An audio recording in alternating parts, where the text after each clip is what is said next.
ہاں یہ مطلب ایک سوال جو ہے یہ اکثر مختلف جگہوں پہ جب ہم جاتے ہیں تو لوگ اکثر سلام کرتے ہیں، سلام کے بعد پھر حال احوال ہوتا ہے، اگر کوئی نام نہیں جان رہا تو نام پوچھتے ہیں، پھر ایک سوال ہمیشہ ہوتا ہے کہ جی ہاں آپ کی قوم کیا ہے، آپ کا کس قوم کے ساتھ تعلق ہے؟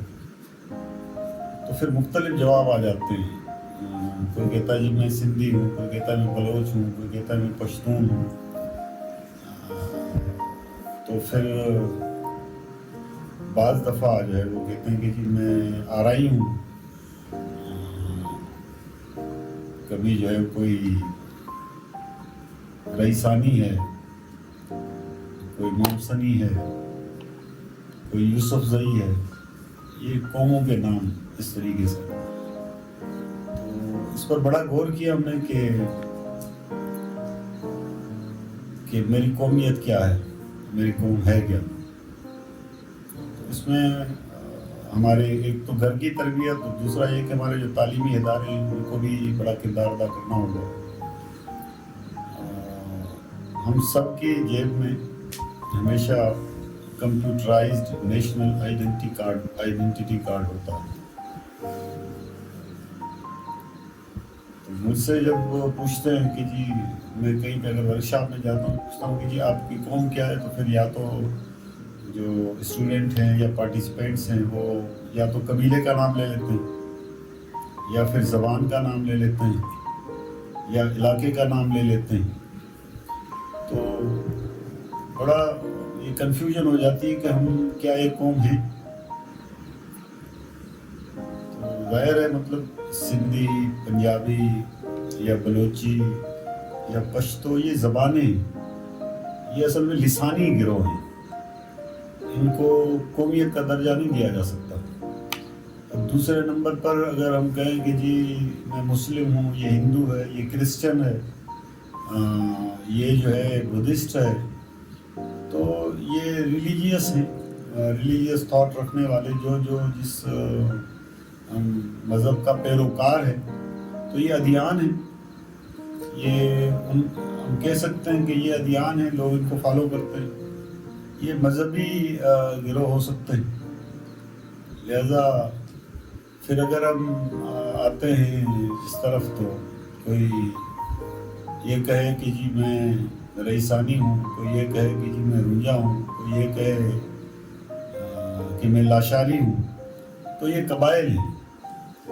تو کبھی قبائل قوم کا نام دیتے ہیں، کبھی زبانوں کو قوم کا نام دیتے ہیں، کبھی ادیان یا مذاہب کو ہم قوم کا نام دیتے ہیں.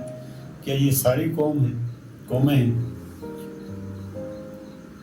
جبکہ ہمارے پاس ہماری ریاست یا اسٹیٹ آف پاکستان نے ہمیں ایک نیشنل آئیڈینٹی کارڈ دیا تھا، جسے قومی شناختی کارڈ کہتے ہیں. تو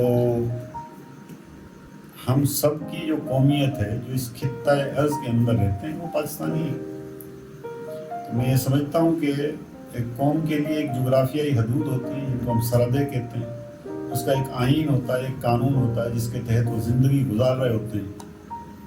اور ان جغرافیائی حدود کے اندر اس آئین اور قانون کے تحت زندگی گزارنے والے، چاہے ان کی مادری زبان کوئی بھی ہو، وہ کسی جغرافیہ سے تعلق رکھتے ہیں، کسی بھی علاقے سے ان کا تعلق ہو، یا پھر وہ کوئی بھی زبان بولتے ہوں، یا کسی بھی مذہب سے تعلق رکھتے ہوں، یا کسی رنگ و نسل سے ان کا تعلق ہو، لیکن انہی جغرافیائی حدود کے اندر رہتے ہیں اور ان کے پاس ایک نیشنل آئیڈینٹی موجود ہے، تو وہ سب ایک قوم ہے.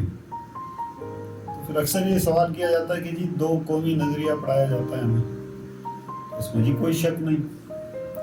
اگر ہم اپنی تاریخ پر نظر ڈالتے ہیں تو ایک وہ تاریخ ہے جو 1947 سے پہلے تھی، جس کو ہم تحریک پاکستان کی تاریخ کہتے ہیں.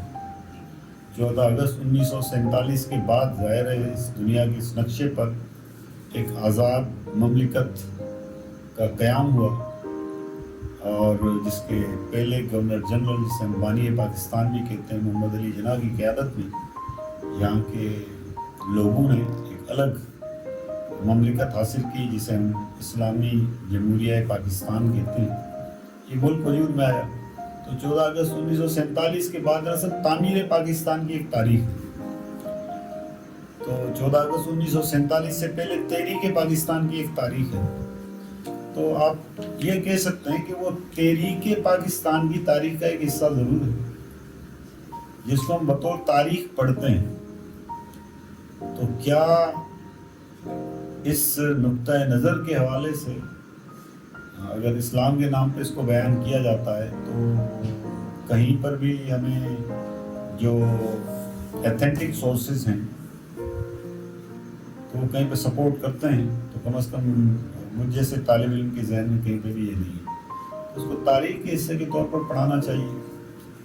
اور پھر اس کے بعد ظاہر ہے ہمارے پاس اگر ہم دیکھتے ہیں تو ایک اس وقت نیشنل کریکولم آف پاکستان یعنی قومی نصاب تعلیم جس کو 2020 کہا جاتا ہے، جس میں یہ موجودہ پرائیویٹ اور پبلک سیکٹر میں ٹیکسٹ بکس بنی ہوئی ہیں جو اسکولنگ یعنی گریڈ 1 سے 12 تک پڑھائی جاتی ہے.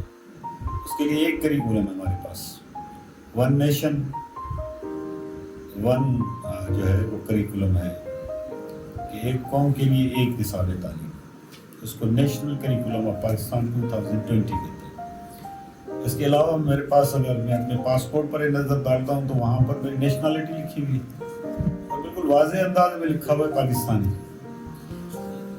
اور قومی شناختی کارڈ ہے، اس میں میری قومیت لکھی ہوئی ہے، واضح انداز میں لکھا ہوا ہے پاکستانی.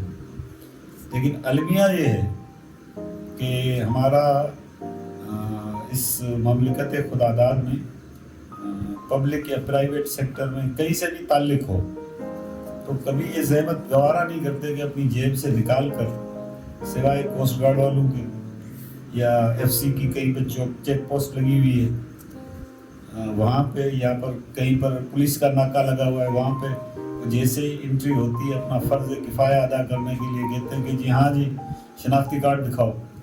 اب ان کو بھی یہ پتہ نہیں ہوتا کہ یہ قومیت کی شناخت ہے. تو ہم بھی اپنے قومی شناخت کے اس کارڈ کو ان کے سامنے رکھ دیتے ہیں، وہ ہمارا فوٹو دیکھ کے مطمئن ہو جاتے ہیں. وہ اگر شناختی کارڈ جو دیکھ رہا ہے بندہ چاہے اس کا ہمارے کسی بھی فورس سے تعلق ہے، اس سے اگر میں پوچھوں جناب آپ کی قوم کیا ہے تو ہو سکتا ہے وہ بتائے کہ میں آرائی ہوں، ہو سکتا ہے وہ بتائے کہ میں رنجا ہوں، ہو سکتا ہے یہ بتا دے جی میں رئیسانی ہوں، ہو سکتا ہے یہ بتائے کہ جی میں یوسف زئی ہوں، ہو سکتا ہے یہ بتائے کہ جی میں پشتون ہوں. اب اس اللہ کے بندے کو جو میرا شناختی کارڈ چیک کر رہا ہوتا ہے تو اس کو یہ پتہ نہیں ہے کہ یہ میری قومیت کو آئیڈینٹیفائی کرنا ہے، میری اور اس کی قوم ایک ہے. تو اس زاویے سے اگر ہم دیکھتے ہیں تو اکثر جب ہم چھوٹے ہوتے تھے تو میرے ابو جو ہے وہ لیڈیز میں تھے، اکثر بی بی سی سنتے تھے یا پھر خبریں جو ہے وہ ہمیشہ وہ سنتے تھے. تو کبھی یہ ہوتا تھا کہ اس وقت ریڈیو کا دور تھا اور کبھی کبھی اناؤنس ہوتا تھا کہ آج 5 بجے صدر پاکستان قوم سے خطاب کریں گے. تو وہ قوم کون سی ہوئی؟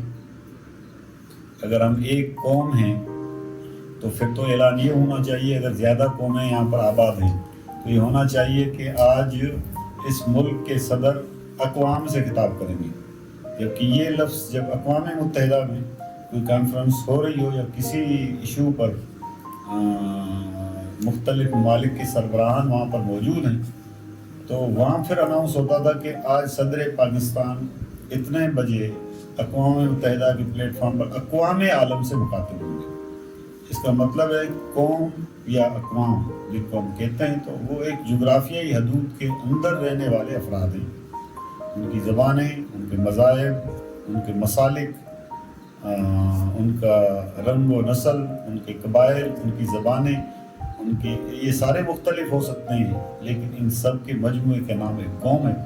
تو امید کرتے ہیں کہ اس پہلو سے بھی قوم کو اگر بیان کیا جائے تو کبھی امید ہے کہ ایک دن وہ تو آئے گا کہ ہم کم از کم ایک قوم بن سکیں. جب ہم ایک قوم بن گئے تو ہمارے سارے مسائل حل ہو سکتے ہیں. اس وقت اگر جو سب سے بڑا مسئلہ ہے ہمارا وہ ہم خود ہیں. ہم اپنے مسئلے کو یعنی جو خود ہم اپنے لیے مسئلہ بنے ہوئے ہیں, ہر کوئی اپنے آپ پر قابو پا لے اور ایک قوم بن جائیں, انشاءاللہ دوسرے اس سے نکلنے والے جو ایشوز ہیں جو گراؤنڈ پر کم اذہان میں زیادہ ہوتے ہیں پھر حل ہوتے چلے جائیں گے. امید کرتے ہیں کہ اللہ پاک اس خطے کو محفوظ اور سلامت رکھے اور یہاں پر رہنے والی قوم کو خوشحال, آباد اور پرسکون رکھے اور انہیں ترقی عطا کرے. ان دعاؤں کے ساتھ انشاءاللہ گفتگو ہوتی ہے پھر ایک نئے زاویے سے. بہت شکریہ.